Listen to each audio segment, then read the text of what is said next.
What did you go hardest at review? Oh, we were, clearly a very poor performance against a very good opposition. I think sometimes the shine comes off the quality of the opposition when one team is as poor as we were. And, we had a distinct lack of pressure. And I call it sort of effort and intent. It's not like the players aren't trying, but they were off. They were off the contest. We were unable to defend Adelaide's. It's not as if they chipped the ball around by foot, but we had a 70 differential in marks, 60 uncontested.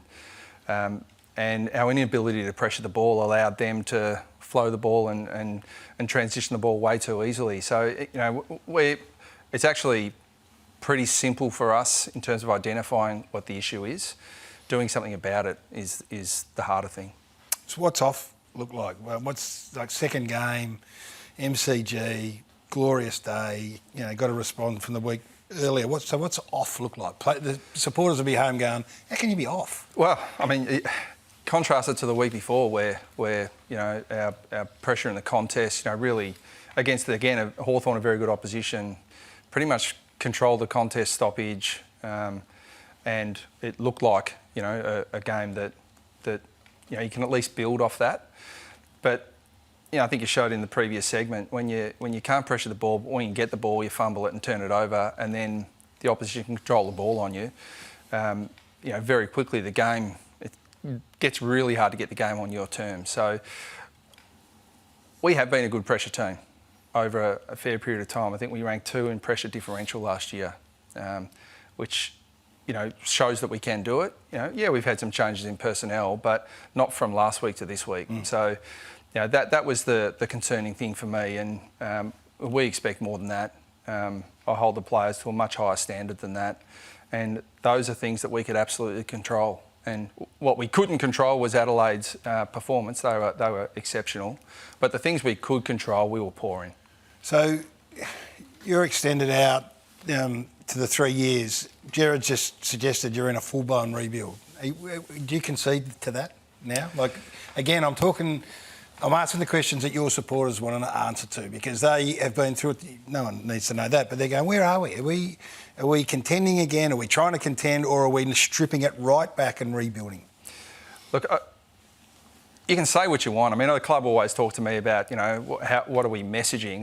Ultimately, you message through your action. And, we made some changes at the end of last year with personnel, with list, chose to go to the draft.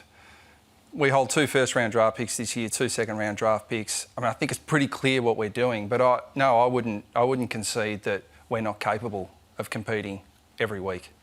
We have a team that I think is capable, and we have some players that I think have call it potential or call it capability, but we've got to get the best out of that capability.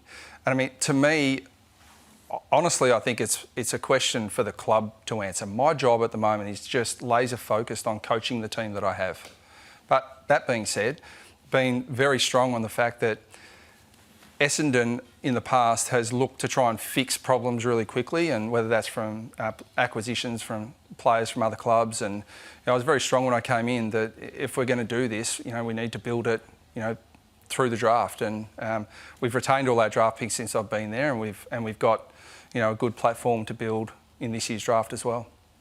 You've got injury at the moment to senior players or experienced players, and it looks like your next suite in are almost all debutants. Does it tie a hand behind your back? If you had full availability, would you drop players after a performance like that? Yeah, we would. We would, but you've got to have players to come in. We've got some players that we think we're actually quite excited about in the VFL, but they're draftees. We had a debutant round 1, we had a debutant round 2, and the 3 emergencies that were picked on form, the next 3 best in, would have all been debutants on the weekend. So, there's a challenge of exposing guys too early. We've got some players that we think aren't far away from being ready to play AFL football. But I think when you expose, for example, if we expose the young key defender to Phil Thorpe, Fogarty and Walker, it can sometimes set them back a notch as well. So, But as I said today in the press conference, our last line defenders were under enormous pressure because of a lack of pressure up the ground. I'll get to Adam in a sec. The players that you have drafted before your time even, are they stagnating? I'm talking to Perkins and I'm talking to Jones and those sorts of blokes who were investments. Have they stagnated in your eyes? They have in mine. I think Jones had a terrific year last year. I think, we still... I thought Archie was important at different stages throughout the game. He played forward for most of it. When you take 19 entries to half-time and take one mark inside 50 as a small forward, there's not a lot of opportunity in that as well. But look, I think when teams come through, it's very hard for players to develop in teams that aren't going as well as you would like them to. And so I think it's understandable that people will point to individuals.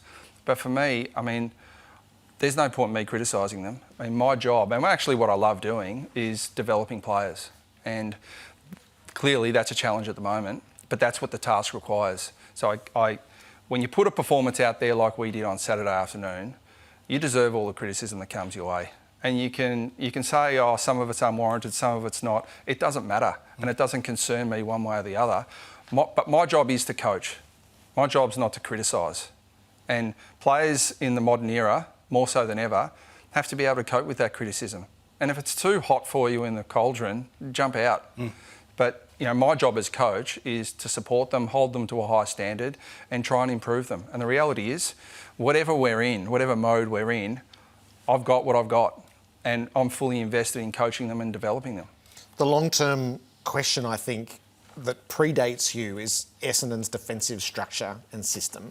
Have you taught a system that wasn't there? And are you confident that we will see that consistently implemented in a way that maybe we didn't see on Saturday? Yeah, well, look, I think last year we probably kept the ball in our forward half, top 4 or 5 in the comp. Top 4 or 5 in the comp for inside 50s. And so when you probably over-index on that, you keep it in forward half and that's great, but when it gets through, it gets through. So you'd be aware of these numbers? Yeah, no, we're again. But it's really, I find it sort of fascinating. Can you think of a great defensive team that was a poor team? No. The last 10, they don't exist. So, offense, defence, contents, they're all linked. And so, yeah, we want to be a really good, defensive team. But usually when you're a really good defensive team, you're just a good team.